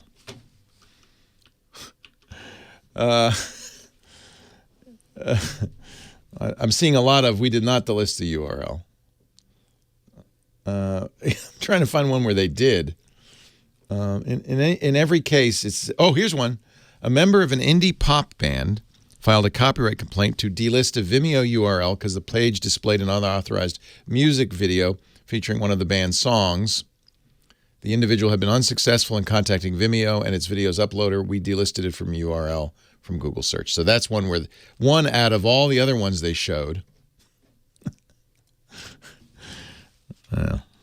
You might have the power to do it. Good luck. Well, hey, how are you today? Leo Laporte here, the tech guy. Time to talk computers, the internet, home theater, digital photography, smartphones, smart watches, all that jazz. 8888 Ask Leo. That's the phone number if you want to call and talk high tech. The web is an interesting place. We were talking last hour with a woman who's very upset. She has some stealth startup. I didn't really get into the details of it, but she thinks that some other sites are copying the prose, the text, on her site, even though her site isn't up yet, and wanted to know what she could do about it. There's really not a whole lot you can do about anything on the internet. Maybe you could If it's a responsible company doing it, you could go to them and say, hey, cease and desist. But if it's just some weirdo or stranger, somebody on the internet who's put up a site you don't like, even if you were able to get it to taken down, go to the Google in Europe and get a right to be forgotten request. Google actually does accept copyright violation requests, and you were able to get them to take it down. There's nothing stopping the person from closing that site down, paying $5 and starting it up again on a different domain name. And again and again and again. It's this is both the strength and the weakness of the internet. It's, one of the things we were all excited about, I mean me and my cohort in the 90s, we tech people were all excited about with the internet, was the ease of use with which anybody could publish. Because in the days before that, you had to get, the power of the press belonged to the guy who owned the presses. You had to get some big organization with lots of money to put you on TV or put you on the radio or to put out an album or to put you in the newspaper. There were gatekeepers. And the internet eliminated the gatekeepers. And anybody can publish anywhere, music, speech, video, virtually no cost. The gatekeepers are gone. And we celebrated that. That's great. That's democracy. It's democratic. What we didn't really think about or understand, and we're coming to grips with now, is that meant anybody could publish and say anything, and it would be very difficult to stop them, no matter how reprehensible. And those of us who did think about it, and I did, thought that sunlight would disinfect. That, yeah, sure, you're going to get some neo-Nazis coming out of the woodwork, but instead of saying their reprehensible, loathsome, vile speech privately amongst themselves, they'll be saying it in public, where the public can say, get out of here, that's not okay, and they can, it would disinfect, that they would come out from under the rock and shrivel up and blow away. Obviously, that didn't happen. It did give them a voice, and worse, it gave them an opportunity to organize others of like minds, and it made them stronger. Just as it made people stronger who had, beneficial opinions. And it empowered people to change things. And, it goes both ways. It's a double-edged sword. We also, we're excited about the friction-free nature of it. That's what the term we used, which was, well, it'd be easier to do things. It'd be easier to set up a store or a business. Anybody could do it. And really, if you think about it, Michelle is experiencing that part of it because she has a startup. She's got something she can do, and she doesn't have to go out and raise a lot of money, doesn't have to go out and get permission from any gatekeeper. She can do it. But that same freedom, that same lack of friction that lets her do that also lets bad guys, apparently, steal from her or attack it. It's become a huge problem even in e-commerce. We were talking about this yesterday. There's a massive problem with counterfeit goods on Amazon.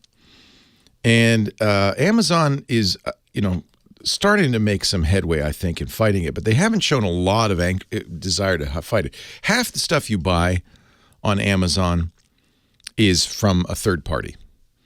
Many of the things you buy from Amazon from those third parties may be counterfeit, may not be legit. They may have real legit brand names, but in the past, you'd have to export it, you'd have to import it into the country, and you'd have to get it past customs, which was looking for counterfeits and so forth. There still were plenty of counterfeits. If you go to New York City, you go down to the Soho area or Chelsea, you can buy counterfeit anything, purses, scarves, belts, watches. I know because I bought a beautiful Rolex counterfeit that said it was made in Geneva, but they spelled Geneva with a J. That was the that was the only giveaway, by the way. That and the fact that it cost $10.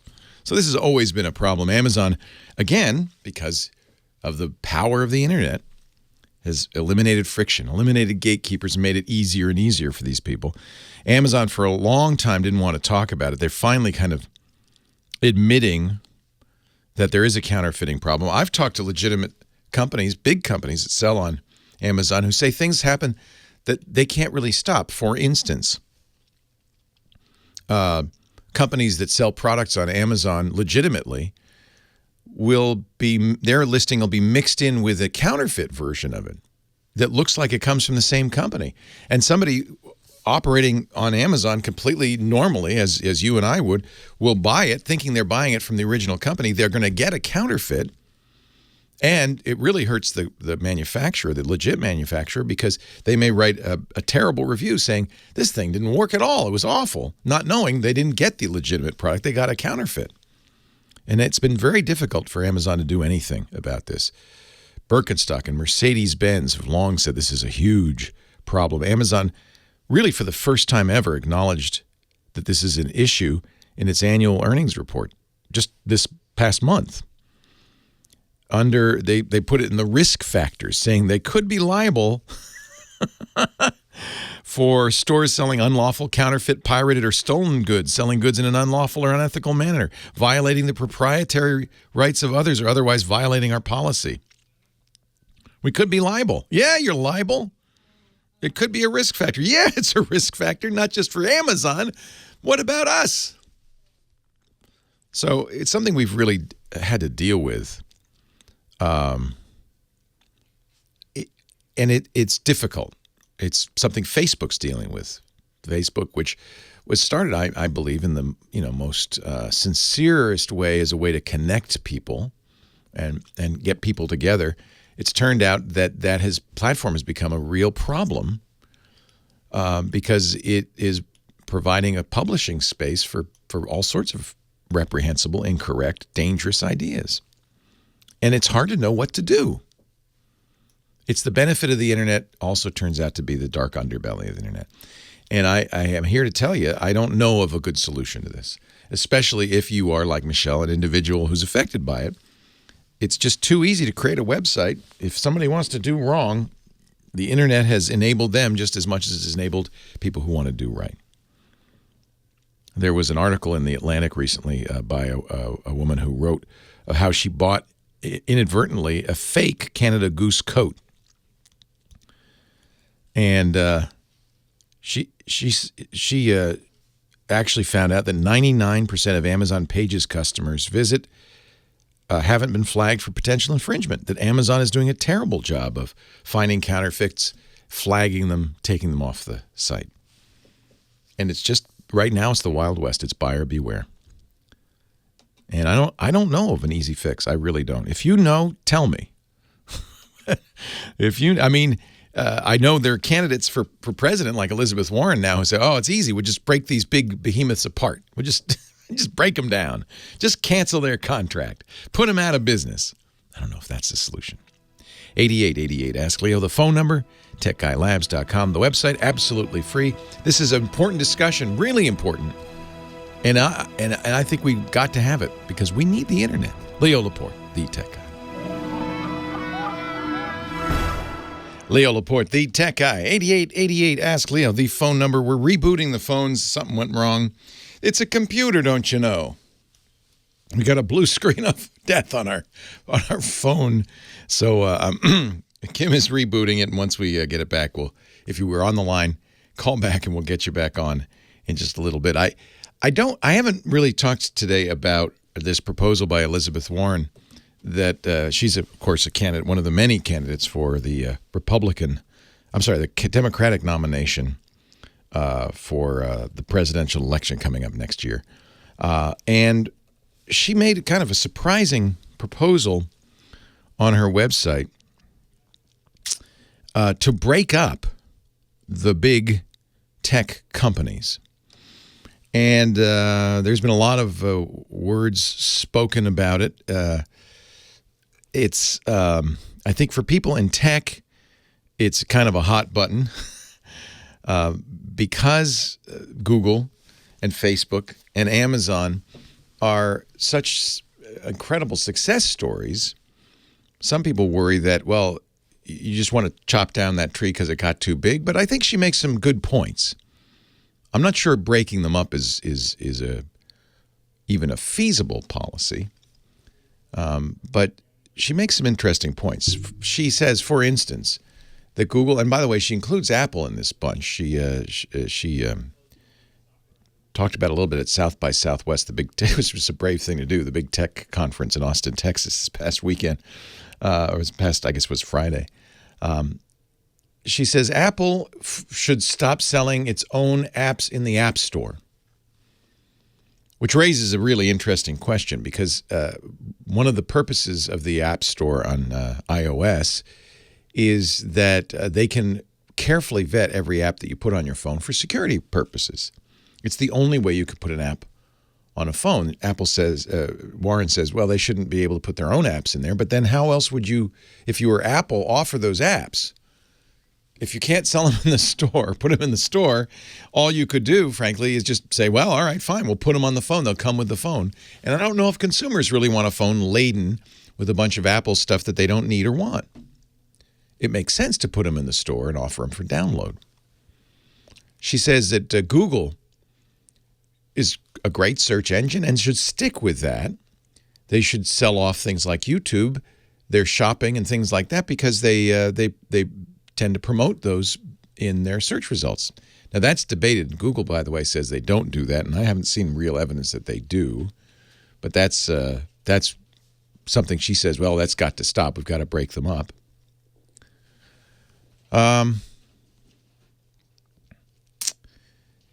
Yeah, I've said this for a long time that it is an issue, and I think even the early days, Google even believed this. It is an issue when a company that does a search engine owns a company like YouTube, because then it's like the movie theaters being owned by the movie companies. And this was something very famously trust busters in the U.S. government stopped in the early days of the film industry.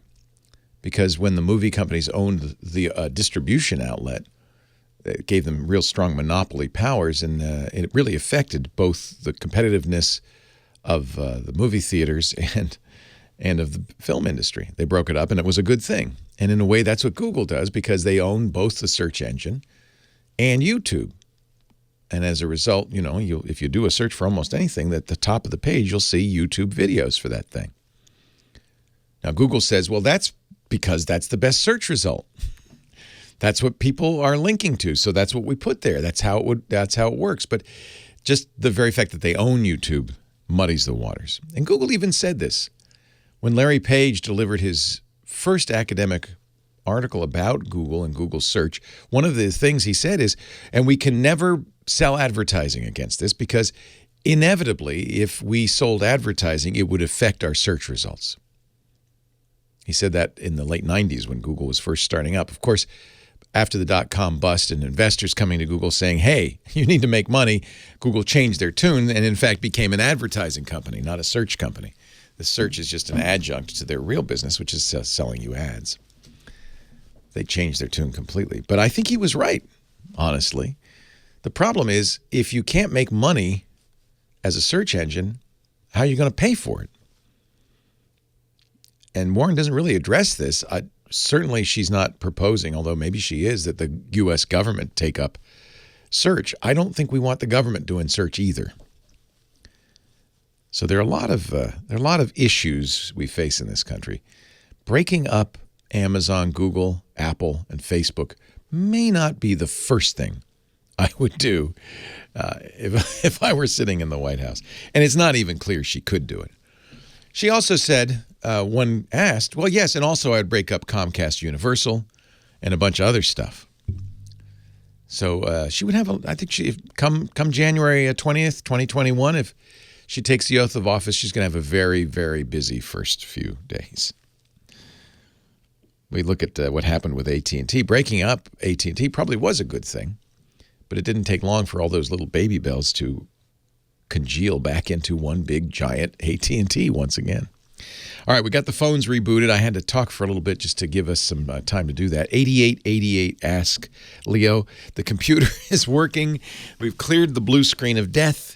So that means the lines, though, are wide open. If you were on the line before, I apologize. Please call back. And if you want to call in now, this would be a good time. 8888 Ask Leo. 888-827-5536. I don't know. I haven't had enough time to really chew on this idea that Warren has. I'm not dead set against it. I understand the problems that we have because we have these companies that are so dominant, Google especially, so dominant, so powerful. And there's been a lot done in Europe, by the way, to take these companies down with GDPR. I think that would be the first thing I would look for the U.S. government to do. Not try to break these companies up, but create some laws with real teeth in them to protect our privacy, to protect our personal data. And that would absolutely impact Google and Facebook and Amazon, as it has done in the EU. And I'm okay with that. I'm not sure Apple would fall under those problems. I think Apple's done a pretty good job, actually. And maybe Facebook's changing too. You saw Mark Zuckerberg's blog post earlier this week where he proposed kind of a new Facebook, a privacy-first Facebook, not a public Facebook. That's a big change. We'll see if he actually does it. I thought that was kind of interesting too. Maybe he sees the writing on the wall and he doesn't want to get split up or regulated to death. And boy, I think an end-to-end encrypted private Facebook is a pretty darn good idea. All right, we're going to take a little break, a little tiny timeout, and come back. And I think, yes, we're getting the phone calls, so we'll get you on the line. Leo Laporte, the tech guy. Your calls right after this. Talking about privacy, there's an article in Wired this week by Paris Martineau. You may have forgotten Foursquare, but it didn't forget you. Remember Foursquare? I used Foursquare. I really thought it was cool. And then there were follow-up Swarm, where you would check into places and you would get rewards. If you were the person who checked into a place the most, you'd become the mayor of that place and you get a little crown. And, they were all phony rewards, although I think briefly some restaurants and coffee shops offered you deals if you were the mayor. Mostly it was bragging rights. Well, Foursquare, even though, I doubt anybody's using it anymore, it's still around. You can still download Swarm and Foursquare and use it. But it turns out, little did we know, Foursquare continues to collect lots of information about you through a variety of programs and techniques and sells that information all the time.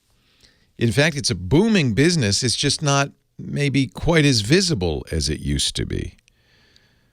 Foursquare knows who's where at almost all times and offers that information to companies like Snapchat. It is almost as big as Google when it comes to location data.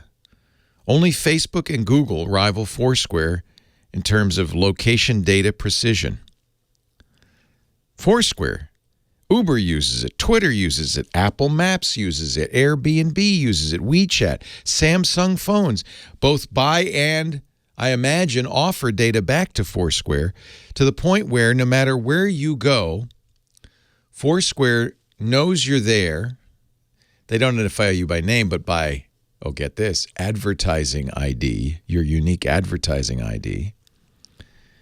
It's a part of tens of thousands of apps, sites, and interfaces. Even on their website, Foursquare says, if it tells you where, it's probably built on Foursquare. Now, that's something I'd like to know more about. This is a big issue now with these data brokers who are collecting, basically we're all walking around with location trackers in our pockets at all times. And it's not just the cell company that knows where you are. It's the apps on your smartphone that know where you are if you give them access to the location information. And they're gladly passing it along to other companies where it's aggregated, used to sell ads. One of the reasons we're aware of this is because of this conference that's going on in Austin right now, South by Southwest. Foursquare rolled out a feature based on this database called hypertrending at South by Southwest, a map that you could put on your phone of the Austin area that shows the location of all the people with smartphones that Foursquare can track, which is pretty much all of them, in real time. Remember the Marauders map from Harry Potter? Where if you said, I solemnly swear I'm up to no good, and tapped it with your wand, the map would show the location of everybody inside the Hogwarts premises. This is like that. And yeah, you didn't give Foursquare give them permission, but you gave permission to subsidiary apps, to the phone itself, and they're aggregating all that data. People's locations aren't shown individually, but in clusters.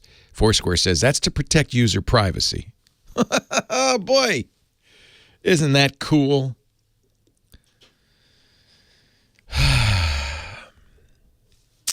8888 Ask Leo. Now that I'd like to hear somebody talk about. The problem is politicians aren't going to talk about it because it's scary and it's complicated and it's not immediately clear what you do about it. But I want to hear more politicians talk about how they're going to protect our privacy and our data. That's what I'd like to hear. Not how they're going to break up the most successful companies in the history of the world, but how they're going to protect us from them. Mark in Effingham, Illinois. Leo Laporte, the tech guy. Hi, Mark. Hey, Leo. How you been? I've been good. How are you? Good, man. First-time caller. Look, I got a question about thumb drives, flash drives. I used to normally use the 32 gig for short-term storage and for transfer of data. And then I moved up to the 64, and once I was through with the data and got it to the other end, I would format it, and it went back down to 32 gig, and no matter what I did, I could not get it back up to 64. Yeah. Is there something and I've tried the FAT32, I've tried everything. No, it's not that. It's probably a failing drive, and this is also a possibility. Remember, I was talking about those counterfeits. It may never have had 64. We've seen this happen before. By the way, the largest thumb drives coming out now will be a terabyte, and I think 2 terabytes just around the corner. These are massive thumb drives. Part of the problem with the memory that's used, the flash memory that's used in these drives, is some part of it dies. Every time you write to it, it starts to wear it out. And it could be that, in this case, that drive just decided to mark off 32 gigabytes because it was unreliable. I would trust that. It also could be that it never was 64 gig. There's a guy named Bunny Wong. He's got a great story. I knew Bunny because he, way back when he was at MIT, he was a great hacker. And he created a company. He hacked the Xbox, one of the first guys to do that. He had a company that made a little, you may remember it, a little clock kind of in a bean bag that talked to you and all that. It was a really cool little product. And the Chumby. Remember the Chumby? Well, the Chumby, among other things, had a little micro SD card or an SSD card in it for memory. And Bunny was manufacturing these and ordering the SSD cards. He was buying them from China. And he noticed something odd about batches of these cards, that many of them had much smaller capacity than they were advertised as. And some didn't work at all. They were just pieces of plastic that never worked. He was puzzled, and he investigated. What he found out was, and I bet this still goes on, the Chinese companies that were manufacturing these drives were, let's say, manufacturing drives for big companies like SanDisk during the day. But then when all the employees clocked out, they'd offer them money to stick around and continue to manufacture very low quality or phony or counterfeit SanDisk drives with the same labels, but defective parts, cheap parts, and send those out. And Bunny was getting those defective and non-working and counterfeit drives, even though the labels were real, because they had them left over. The drives themselves were defective.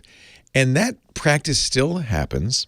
They're made in the same factories, but with worse components or defective components, sometimes mislabeled as 64 gig when they're only 32 gig. And it's really hard to know, especially because Amazon does nothing about counterfeits, as we mentioned, that you're getting a legitimate part that really lives up to its promise.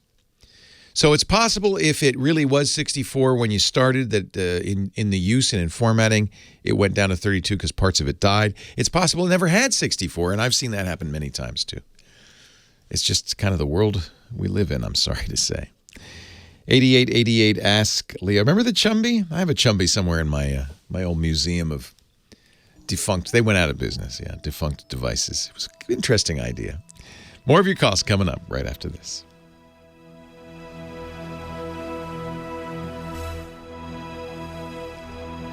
So Ed's suggesting, and you could certainly do this if you open it up with a partitioner, you'd at least see what the drive reported, and you could delete the partition and recreate the partition. There are a lot of partitioners out there. You even have one in Windows. If you hit Windows key X and you select disk management, that's the partitioner, and you can actually, if the drive is mounted, you can see the drive and you can see what it's reporting as its physical capacity and how much of that is accessible, and it may, that may give you some additional information. Honestly, when a drive does that to me, and that happens all the time, I throw it out. They're cheap enough now that it's worth it just to throw it out. They're suggesting a command line utility that comes with Windows called DiskPart. You have to run it as administrator for this. And you can delete the partitions and so forth. I think just Windows key X and Storage Manager will tell you a lot. It'll probably tell you everything you need to know. That's essentially a GUI front-ended DiskPart. Leo Laporte, the tech guy. 8888 Ask. Leo, final few moments of the show for this weekend. John in Indianapolis. Hello, John. Hi, Leo. Hey, first I want to thank you for introducing LastPass to me. That has been a lifesaver in a lot of ways. Thank now, you. At the same time, it's a little scary because it took me a while to get used to it. Now I realize I don't know a single password. It's kind of like your contacts in your phone, and you don't know anybody's phone numbers anymore. Well, I've been using LastPass. By the way, they're a sponsor of our podcast. I've been using LastPass for more than 10 years. So, and I have, I've given up and let go and let LastPass because I don't know any of my passwords. You're absolutely right. And that's how you want it. It took me a little while to get used to going to that instead of just remembering one, but now it's just a no-brainer for me. I don't even think about it. And it doesn't have to be LastPass, but everybody should be using a password manager to generate and store passwords because it's the only safe way to use passwords. And God willing, someday, maybe Elizabeth Warren could work on this. Someday we won't have passwords anymore. That would be great. Oh. So I've got a question regarding a Raspberry Pi. I currently am paying for a web hosting service. And it dawned on me the other day, I'm like, why do I need to do that when I've got my Raspberry Pi? I don't host a true website. It's more of a place where I have another computer that just creates some images and FTPs it over to the web server, and that way I can just grab them from my phone via a web browser. And I thought, well, couldn't I do it with my Raspberry Pi? Absolutely. So, and I can save myself a ton of money by doing this. And so I've got the Raspberry Pi set up, and right now the only thing that's running out is Pi-hole.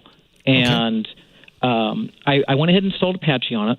But what I'm trying to figure out, and I guess the area that I'm confused on is if I install an FTP program on it, how do I get the FTP program and the Apache software to talk together so I can have the remote computer just send an image over every couple of minutes, and then I can still access that image? And it's nothing fancy. It's not even a web page. I'm just literally looking at the directory from a browser. Just so I can take a look at the image. How do I make that all work together? So we should be clear that this isn't a good solution for people who want a public-facing website, partly because it depends on the upstream bandwidth at home, which usually isn't very much. Your terms of service probably prohibit you from doing that, and it's just not a good idea for a website that you want the public to visit. What you're really doing is you're creating a personal repository that you can use a browser to get to, and that's completely legitimate. That's a perfectly fine use as long as your ISP doesn't dislike it, and it'd be pretty hard for them to stop it because outbound traffic on port 80. That's kind of what surfing the web is, so they're not going to have any problem with it. There are security issues as well. Whenever you're running a server in your home, in order to have it work, you have to punch holes in your firewall. That means you've got to be very careful to make sure that the server that's running on your Raspberry Pi has no security flaws, because that means a bad guy could use it to get into your system. It's actually a good project for anybody who wants to understand a little bit better how the web work, how FTP work. The issue for you probably is your own internet router, which is a firewall in effect, because it has to port forward the traffic that you're going in and out of. You're not using your LAN, you're using the public internet to both upload to it and to download from it. I presume you want FTP because that's how you're uploading to it? Correct, and I've set up port forwarding before because I've got a camera. Okay. There's real risks having an open FTP server on your home network because FTP sends passwords in the clear. So I would suggest you use secure FTP, not FTP, but SFTP. That would be number one, job one. Securing is going to be the biggest issue for you. But yeah, port forwarding. So you're going to port forward 80 and 20. What is it? 23. The SFTP port. Actually, FTP does a bunch of odd things, including create new ports. So you're going to have to do a little. The ports are going to be a little tricky with FTP. The good news is most browsers will download without FTP from that site. It's just uploading it using FTP. And are you uploading from out there in the world, or are you only uploading from home? So I'm uploading from outside to the Raspberry Pi. Yeah. It would be totally is doable. Or is there a better way to do this? And I'm just overthinking. Any NAS will do it. And so that's one of the purposes of a NAS. And if you get a good network-attached storage device with software that is up-to-date and protected, you'll be more secure. But otherwise, you're responsible. You're the administrator. You've got to secure the whole thing. Or the router I've got also has the ability to, you can put a USB thumb drive. So it's one of the Asus routers. Am I better off just putting a USB thumb drive and just access it that way? Yeah, because I'm sure Asus is going to secure it a little bit better. Because that's really the big issue is you're putting this out in the outside world. If Asus allows you to have outside access to a thumb drive plugged into the router, I would do it that way. I mean, it's a great use for a Raspberry Pi. Their Pi-hole has ports forwarded specifically for DNS. Is that right? Correct. Yeah, so that's not going to impact it. It doesn't have port 80 open. So if you first thing to do is just start Apache up. You've got all the configuration properly set on Apache. You've secured it. You've read up on how to secure Apache. That's the web server. You're using, HT access or some other way to make sure that you've got directories secured so people can't upload and run programs off your directory, all of that stuff. And just turn it on and then port forward port 80 to it. And you should get the Apache Hello World, which is, there's a default Apache page that says, yeah, you're serving the web. And you should be able to get that from anywhere, your home, but also outside your home. Once you get that working, FTP is, you just make sure you have an SFTP, secure FTP server running. Open the port. In fact, I would use a non-standard port. You might even want to use a non-standard port for Apache as well. Right. It's not 100% security, but it's a lot better. You don't want to leave port 80 open or, the SFTP port just wide open because people are scanning the net all the time for that stuff and then attacking it just to see if you've done anything wrong. So you can in the configuration you can use non-standard ports. Yeah, it's not that hard. I mean, it's certainly doable. I don't think you'd have too much trouble. SFTP is nice because it is really SSH, and so now you have an SSH server also running on port. Let me ask you this then: for the actual details of doing this, are there any sites you recommend as far as going to go read that would maybe have something talking about what because I've gone out and I've read things, but it's very general, and it's just enough to make me think that direction, but not actually how to do it. Oh, I'm sure there are. I don't know off the top of my head what the best site. I mean, there are a million of them. I mean, if you even at Raspberry Pi's own site, raspberrypi.org, there's a page on setting up an Apache web server on Raspberry Pi. So it's easy enough to do that. After you do that, I would then Google harden Apache web server for security best practices.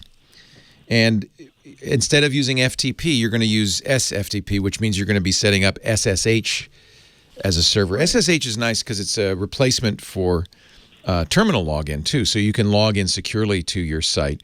And you can also do it without password access. Use public keys, SSH keys, and that will be much more secure. You put a public key on your Raspberry Pi, and then you use your private key to make the access, and only you can get in. There's lots of ways to secure it, in other words. But that's a big one to read up on. I think it's a good project. You've got a project. That's it. It'd be easier to do this by, paying DigitalOcean $5 a month or something, but if you're going to learn how the web works, and you're going to have it all set up. It's a lot of fun, frankly. So why do it the easy way when you're going to learn it the hard way? My biggest thing is secure. Be secure. because you have to open up a hole into your internal network in order for this to work. So make sure you practice good security policies. I hear the magic music saying it's almost time to end the show. I want to thank Big Pee-wee, our musical director. He's been spinning the discs very nicely today. Thanks to Kim Schaffer, who's kept the phones humming, taking all your calls, our phone angel.